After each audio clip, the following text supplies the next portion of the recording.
그리고 방금 말씀드린 정치적 과정을 대중에게 알리는데 과학을 이용하는 것은 매우 중요하며 그 점에서는 우리 두 사람의 의견이 완벽히 일치하고 있습니다.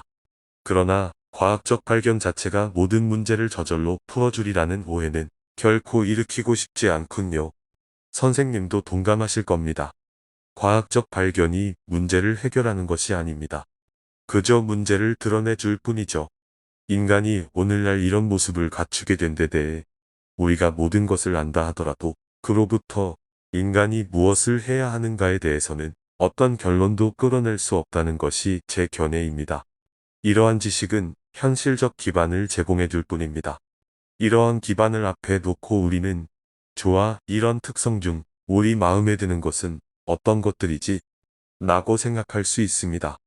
진화의 결과 인간은 이러한 성향과 저러한 특징을 갖췄는데 그렇다면 여기에 대해 뭔가를 하면 좋지 않을까? 이런 식의 의문이 나올 여지는 얼마든지 있습니다. 당연히 나와야 할 의문이기도 하고요. 이리저리 에둘러왔는데 결국 우리 둘은 의견이 일치하면서 고속도로로 다시 들어왔군요. 물론 윤리적 규범과 그로부터 나오는 도덕성은 합의에 의해 얻어집니다. 그러니까 의에서 주어지는 것도 아니고 진화의 역사에 종속되는 것도 아니라는 뜻입니다. 하지만 우리가 합의한 바를 구현하려면 진화사에 대한 연구가 반드시 필요하죠. 물론이죠. 과학과 종교 사이의 갈등에 대해 전체적으로 어떻게 보십니까? 제 의견을 말씀드리기 전에 선생님 생각을 먼저 듣고 싶군요. 그리고 특히 좀 더 역사가 길고 잘 조직된 종교에 대해 말씀해 주시기 바랍니다. 사실 지금 종교와 과학에 대한 책을 쓰고 있습니다. 이 책의 요점은 소크라테스와의 대화에서처럼 내가 모른다는 사실을 시인하는 것입니다. 이렇게 된 이유는 우리가 종교에 대해 충분히 알지 못하기 때문입니다. 과학의 도구를 갖고 종교를 연구했어야 했는데 그렇지 않았죠. 그러니까 종교를 자연현상으로 연구하는 데 대한 동기부터 먼저 깨자는 겁니다. 지구온난화나 엘니뇨 같은 현상을 연구하는 것과 똑같은 자세로 종교를 바라보아야 합니다. 하나의 현상으로서의 종교는 세계에서 가장 중요하고 영향력 있는 현상에 속하는데도 인간은 부끄러울 정도로 여기에 대해 아는 게 없습니다. 수백 년 전에 인류는 개봉시대를 맞았고 선생님이나 저나 그 시대에 갈채를 보내면서 오늘날 그때 당시를 복원하고 싶어 합니다. 그 당시에 많은 지식인들은 이렇게 생각했죠. 이제 과학이 있고 인류의 계몽이 이루어졌으니 종교는 곧 사라지겠지. 하지만 이들은 완전히 틀렸습니다. 종교는 오늘날 여전히 번성하고 있습니다. 그러면 개봉시대의 지식인들이 몰랐던 것은 무엇일까요? 무엇 때문에 종교는 오늘날까지도 많은 사람들에게 그렇게 중요할까요? 종교는 어떤 발전 과정을 거쳐왔을까요? 여기에도 진화론적인 답이 있을 것입니다. 하지만 그 답이 무엇인지 우리는 아직 모릅니다. 여기저기 탐색하다 보면 종교의 진화 생물학이라고 부를 만한 지점이 여기저기 나오는데 저는 지금 이런 지점들을 집중적으로 들여다보고 있습니다. 종교에 대해 어떤 입장을 취할지를 제대로 알려면 종교가 어떤 진화 과정을 거쳐 오늘에 이르렀는지를 먼저 알아야 합니다. 이 점에서 이제까지 인류는 많은 실수를 저질러 왔습니다. 예컨대 종교를 억압하는 것은 대단한 실수입니다. 금지보다 더 나쁘죠. 그 많은 사람에게 종교가 왜 그렇게 중요한지를 먼저 알아야 현명한 정책을 수립할 수 있겠죠. 아무리 생각해도 종교에 관해서 선생님과 의견이 다른 측면을 못 찾겠네요. 완전히 동의합니다. 종교적 신념을 가지려는 열망이 어디서 나오는지 우리는 대략 알고 있고 이들은 모두 기본적인 욕구이기도 합니다.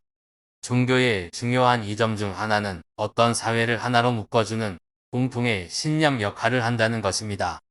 사회의 결속을 위해 쓸 수 있다는 뜻이죠. 또한 사회 구성원들이 용감하게 일어서서 끈질기게 고난을 견디도록 하는 데도 쓰입니다. 이는 가족 차원에서도 마찬가지입니다. 종교적 신념의 생존력은 대단합니다. 그래서 이런 식의 결속과 이에 따르는 강력한 감정을 일단 학습하면 그 결과가 뇌에 바로 새겨지도록 설계가 되었다는 생각이 듭니다. 물론 자신의 생명이 유한하다는 것을 깨달은 최초의 생물종으로서 인류는 죽음에 대해 깊은 두려움을 가지고 있습니다. 종교는 그 두려움을 극복하도록 도와줍니다. 어쨌든 저는 인류가 점차 종교를 이해해갈 것이라고 생각합니다. 그런데 안타깝게도 여전히 이슬람 쪽에서든 서양 문화권 쪽에서든 저항이 만만치 않네요. 미국에서는 선생님이나 제가 하는 식의 연구를 너무 깊이 파고들면 종교 단체에서 일종의 금지령을 내릴지도 모릅니다. 바로 이런 이유 때문에 앞서 말씀드린 책을 쓰고 있는 것입니다. 이 책에서 저는 깊은 신앙심을 가진 사람들이 왜 스스로 자신의 종교와 해당 종교에 대한 신앙을 과학적으로 탐색해야 하는가를 설명하고 있습니다. 이 사람들은 자신의 종교가 세상에서 가장 중요하다는 확신이 있고 이들이 옳을지도 모르지만 정작 이들 자신은 옳은지 그른지 모릅니다. 그리고 종교를 가졌기 때문에 도덕적으로 더 우위에 있다는 이들이 자신감이 자리 잡은 바탕을 탐구하는 사람들은 종교인이 아닌 우리 같은 사람들이죠. 그들이 진정으로 도덕적 우월성을 갖고 있음을 증명하기만 한다면 저는 지금 당장이라도 이들의 대열에 합류하겠습니다. 그러나 종교가 올바른 길임을 그냥 안다는 식의 주장은 받아들일 수 없고 이들이 그것을 어떻게 아느냐고 구태여 묻고 싶지도 않습니다. 이들의 도덕적 우월성에 대해 회의적인 사람들을 껴안으려면 증명해 보여야 합니다.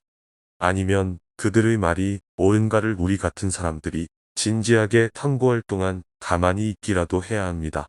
이 사람들이 옳을 수도 있고 아닐 수도 있죠.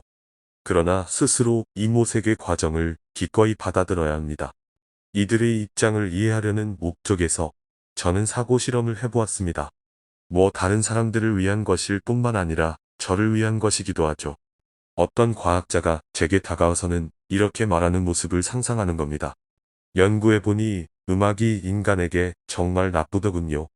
그래서 세상에서 음악을 완전히 없애버려야 합니다.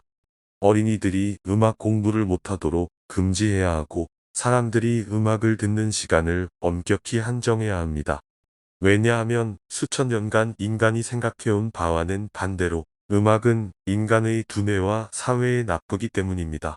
누군가가 이렇게 말했다면 우선 저는 본능적으로 이 사람의 주장에 반대하겠죠. 왜냐하면 음악이 없는 세계에 살고 싶지 않기 때문입니다. 많은 사람들이 종교를 바라보는 시각도 마찬가지입니다. 그런데 또 이렇게 생각해 볼 수 있죠. 누군가가 제게 다가와 말하는 겁니다. 저기요, 음악은 좋은 것이라고 확신하세요?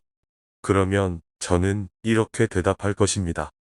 글쎄요, 사실 저는 음악이 좋은 것이라고 워낙 굳게 믿기 때문에 기꺼이 이를 시험할 용의가 있습니다. 우리 음악 애호가들을 실컷 연구해보세요. 음악의 모든 측면을 남김없이 들여다보세요. 그리고 음악이 사람을 서서히 죽이는 나쁜 것임을 여러분이 증명한다면 저는 어려운 결정을 내려야 할 것입니다. 왜냐하면 그것이 증명된다면 음악을 포기해야 할 것이기 때문이죠.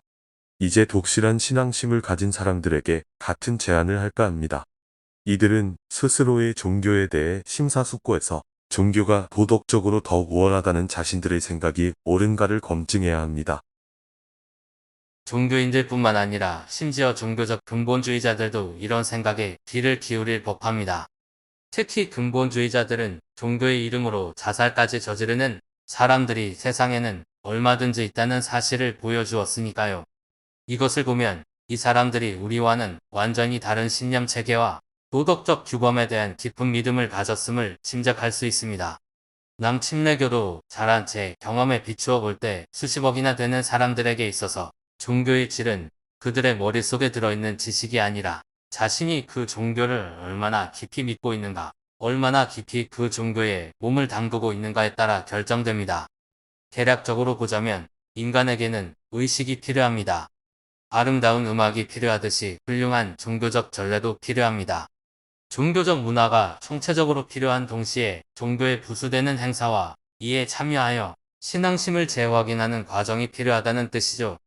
이는 음악만큼이나 인간 본성의 기본적인 것이라고 생각합니다. 그렇습니다. 그러나 그렇다고 해서 종교가 꼭 어떤 신화에 바탕을 두어야 하는 것도 아니고 다른 종교를 가진 사람들의 믿음을 외면해야 하는 것도 아닙니다. 저는 종교도 시간이 흐르면서 진화한다고 생각합니다. 종교가 과학과 끊임없이 교류하는 과정에서 종교의 근원에 대해 더 많은 것이 밝혀지면 신과의 측면이 점점 사라지면서 결국 종교는 의식과 신앙의 영신적 재확인 등 기존의 강점에 더 의존하리라 생각합니다. 앞으로 종교는 어디로 갈 것인가에 대해 근본적으로 다른 예측이 몇 가지 존재하는데 제가 보기에 선생님의 의견은 가장 낙관적인 데 속하는군요. 저 같은 의문을 가진 사람들이 끼어드는 바람에 선생님의 생각처럼 낙관적인 예측이 비현실적인 쪽으로 기울 수 있다고 생각하는 사람들도 많습니다. 그러니까 이 사람들은 제가 마법을 깨뜨리고는 이들에게 소중한 의식과 종교에 대한 충성을 지속하기 어렵게 만든다고 생각합니다. 저는 이것이 현실적이고도 심각한 우려라고 생각하며 사실 제가 이 책에서 가장 조심스럽게 탐색하는 것이 이런 측면입니다. 종교의 바로 이 측면을 파괴하고 싶은 생각은 결코 없으니까 말이죠. 제가 하고 싶은 일은 선생님의 가설이 합리적이고도 실현 가능한가를 탐색해보고 그렇다고 한다면 선생님이 제시한 방향으로 나가야 할 것인가를 판단해보자는 것입니다. 그러려면 진지한 탐구가 필요하겠죠. 동의합니다. 그런 방향으로 가야 하고 꼭 그렇게 되리라고 생각합니다. 이렇게 낙관적인 이유는 제가 여전히 복음성가나 가톨릭 장례미사에서 감동을 받기 때문이기도 합니다. 달리 말해 이런 감정이 마음속 깊숙이 자리 잡고 있다는 뜻입니다. 전통적인 신앙을 가진 사람만큼이나 저도 이런 감정을 깊이 느낄 능력이 있는데 이런 감정은 특정한 신화 체계에 의해 좌우되는 것이 아닙니다. 저의 개인적 경험과 관계된 것이죠. 경험을 통해 저는 제가 옳다고 생각합니다. 네, 동감입니다. 제 경험은 과학 분야에서의 경험은 아니지만요. 자, 이제 마무리를 할 때가 되었네요. 선생님도 저도 하고 싶은 얘기를 다 했는지 모르겠습니다. 통섭에 관해서 그리고 선생님이 쓰신 사회생물학, 인간 본성에 대하여를 놓고 몇 시간이고 이야기 좀 할 수 있었으면 좋겠네요. 그렇게 말씀해 주셔서 감사합니다. 이제 대화를 마무리하는 차원에서 한 말씀 해주시죠. 우리가 모든 점에서 동의하지는 않는다는 점이 중요하다고 생각합니다. 서로의 견해차에 대해서 이야기를 나누는 것도 건설적이고요. 그렇습니다. 이제 대화를 끝내야겠네요. 만나 뵈어서 정말 즐거웠습니다.